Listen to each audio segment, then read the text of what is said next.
Bon les amis, écoutez, je vais finir les shorts que je fais là. J'en referai d'autres tous les jours, mais voilà.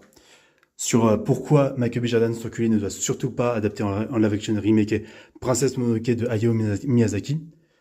Je partageais en masse les autres vidéos, partageais en masse les autres shorts que j'ai fait pour absolument convaincre ces enculés à Hollywood, ces enculés d'Hollywood, de ne surtout pas faire cette erreur-là. Sinon, ça tuerait le cinéma, ça tuerait la créativité, ça tuerait les studios Ghibli. Voilà, partagez en masse absolument pour que les gens se réveillent. Sinon, on n'a plus de cinéma, on n'a plus de divertissement, nous les gars. Et en plus, même pour vous dire,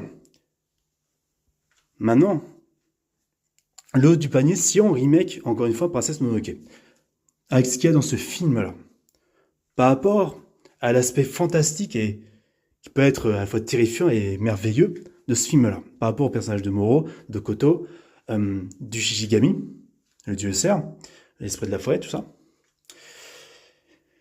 et par rapport au trait de caractère des personnages.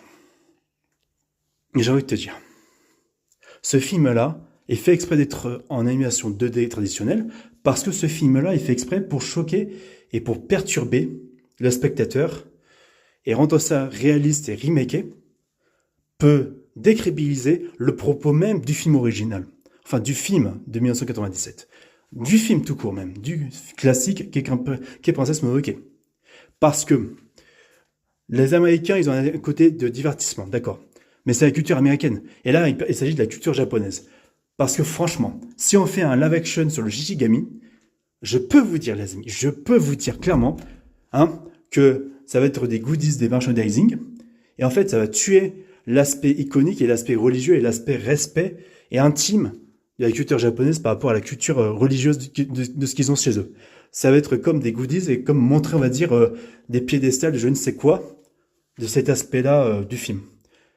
Ça veut dire que ça tuerait même, en fait, ça tuerait même l'intérêt de Princesse Mononoke, qui est une œuvre unique en elle-même, une œuvre qui se doit de transmettre un propos, choquer le spectateur et lui faire réaliser que le monde est pourri et qu'il faut le changer.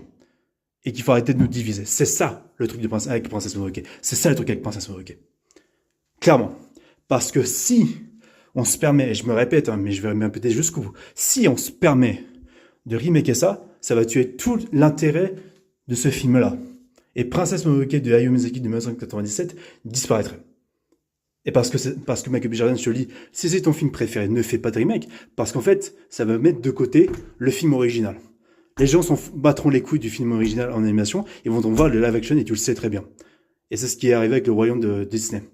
Et ça a été de la merde. Et ça a tué le royaume. Littéralement, au niveau box